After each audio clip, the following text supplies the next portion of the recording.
There's one. Jill?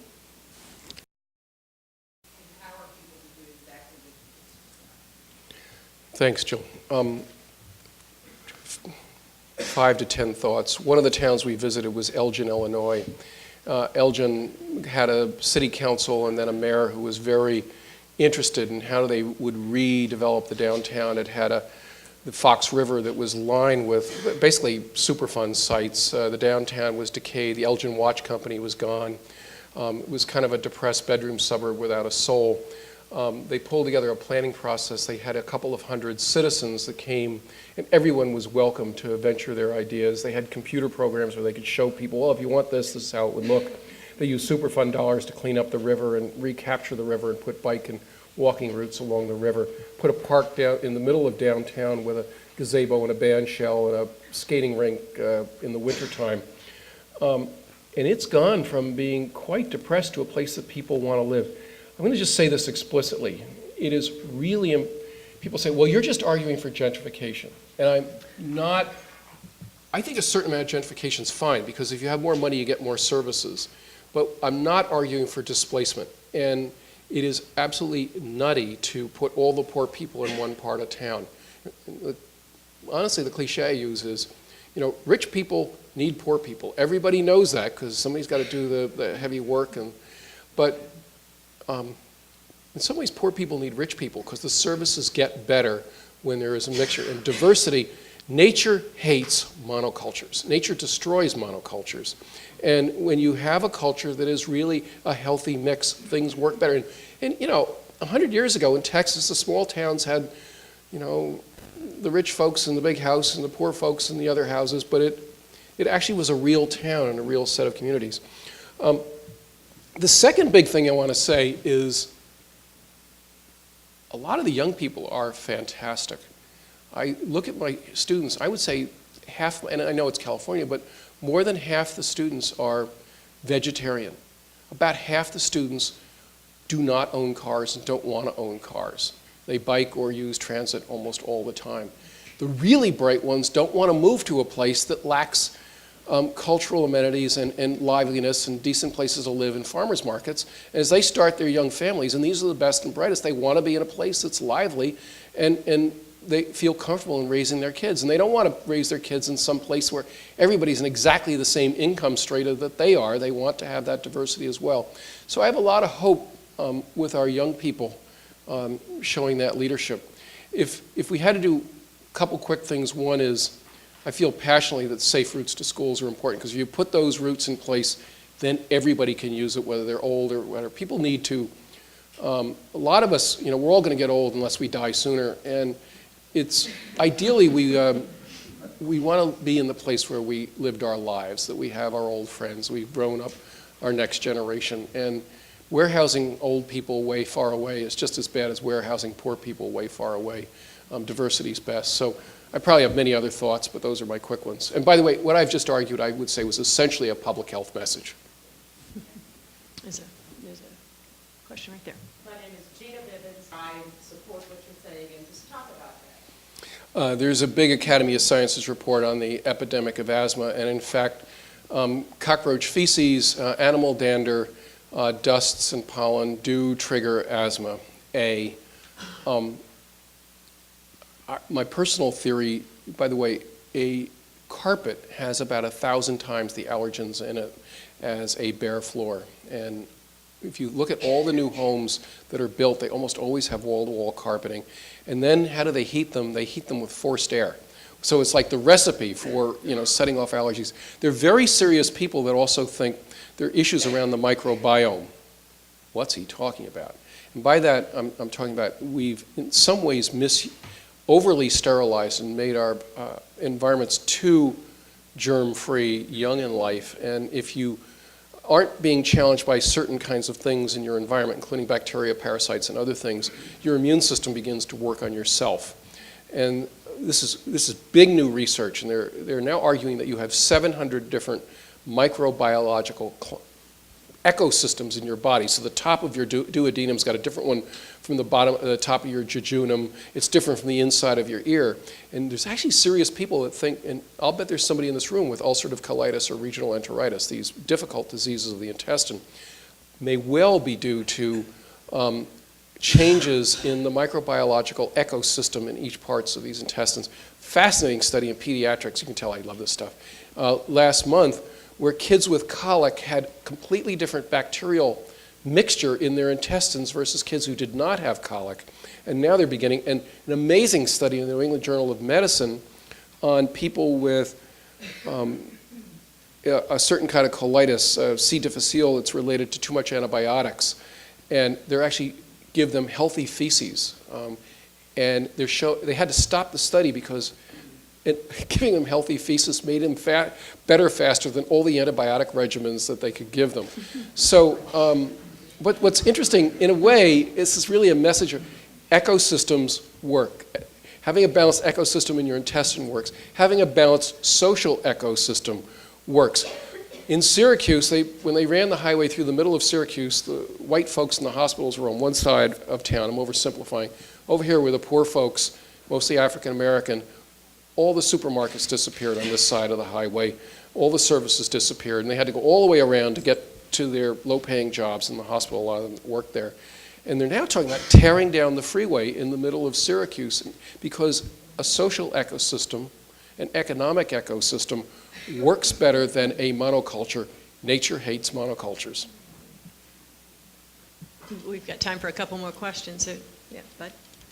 Dr. Jackson, bicycling to those states as part of their workout. Wow, thank you. Did you introduce yourself, sir? Bud Johnson? Okay, Bud.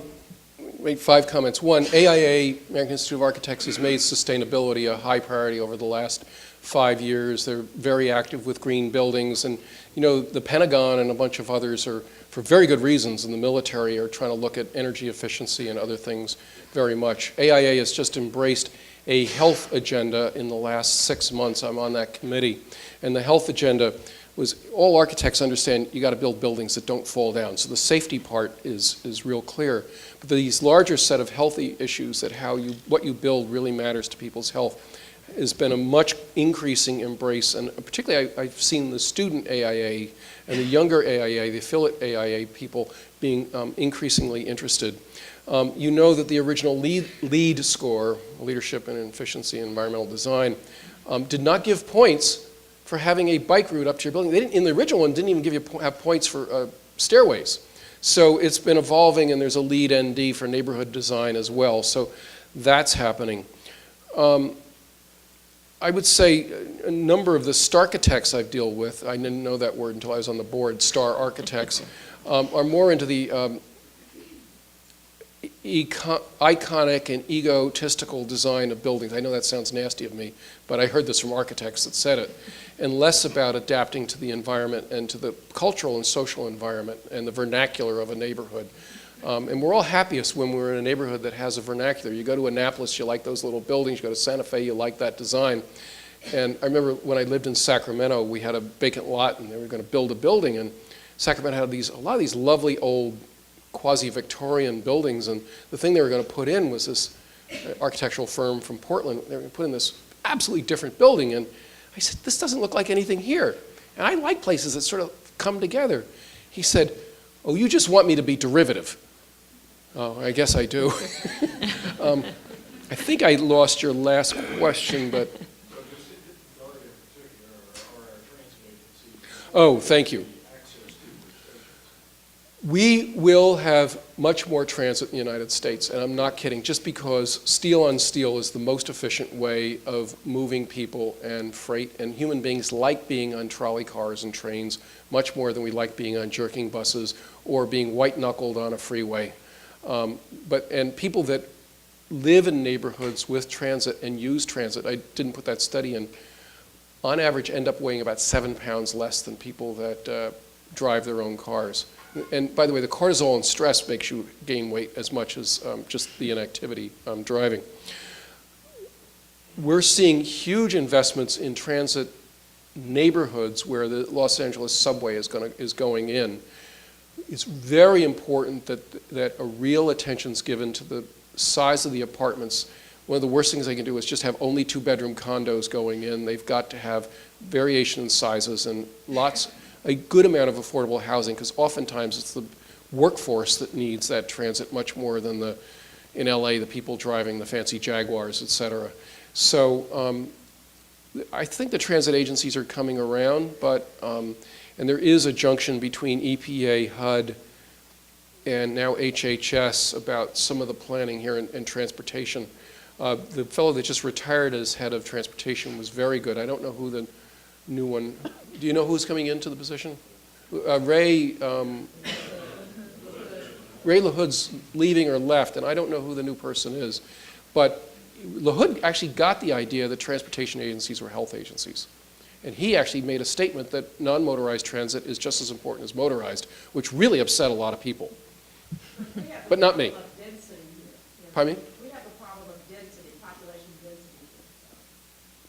You know, you have the gift of lots of land, but, you know, having to drive your child absolutely everywhere to lead their lives doesn't seem to be very relaxing.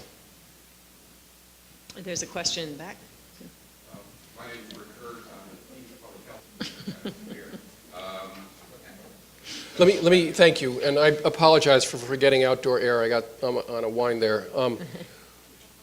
In LA, for example, eastern LA up against the mountain has much worse air quality than the people out by the ocean. Back before there were any kind of pollution controls, a baby there weighed 6 ounces less. It was almost the equivalent of smoking a pack of cigarettes in poor air quality. There was a study done in high schools, half dozen high schools that had good air quality, and half dozen high schools, Rob McConnell did this, with very bad air quality. The kids in the bad air quality areas, at the end of 4 years of high school, they went back, and the asthma rates had tripled in the poor air quality, just from the beginning of high school to after, compared to the kids with places with good air quality. We know from experimental studies that breathing stuff is bad for you. Breathing ozone causes spasm of the airways. It's so documented, I hardly mention it because it's sort of common sense. The thing that's shocked me very much, honestly, about air pollution is how powerful the very small particles are. And I never would have guessed that these very tiny particles that are coming out of diesel and other sites actually substantially increase your risk of having angina, of having heart disease, and even a heart attack. And stroke. I would expect it would cause respiratory problems. In Atlanta during the Olympic Games, we did a study at CDC because very few people were driving downtown. We saw a big dip in ozone and hospital admissions while people were driving much less, and went right back up after the game. It'd be interesting if that happened in Beijing, because they did the same thing in Beijing. I haven't seen documentation of that. 6% of all the CO2 production on planet Earth is due to making cement. It's incredible how much power goes into it. I'm on the advisory committee of the health department dealing with the decision around fracking in New York State right now. It's extremely contentious. And it's really hard because it's a disaster to burn coal. And we've got coal power plants in the Midwest that are producing 100 times as much pollution as they need to. They just don't want to spend the money on the retrofit or build a brand new plant. It is much better to be burning natural gas. Sooner we need concrete and cement, we're going to build it. But I've been very involved in something called health impact assessment. This is not a bad one to close with. This sounds a little wonky, therefore it's boring, therefore it's important. Everybody in this room who is involved in building hates environmental impact assessments. Am I wrong? Mm-hmm. And part of the problem, we in health don't like them, is for the New York State Environmental Impact Assessment for fracking, there were 95,000 comments, and it was 2 full DVDs. You know how much data it takes to fill a DVD. I didn't read it all, of course. Environmental impact assessment tends to look very, very narrowly. And health impact says, no, you gotta not just look narrowly, you gotta look at not just children's health and old people's health and social health and cultural health and physical activity and future generations. And I say in the video, I think we are guilty. My generation is guilty of generational child abuse because we owe our kids and our grandkids as healthy a planet, at least, and diverse and beautiful a planet as the one we are given, hopefully better. And at this point in the Anthropocene era that we are in, the human species has now killed more other species than an asteroid impact. And people are worried about the asteroid.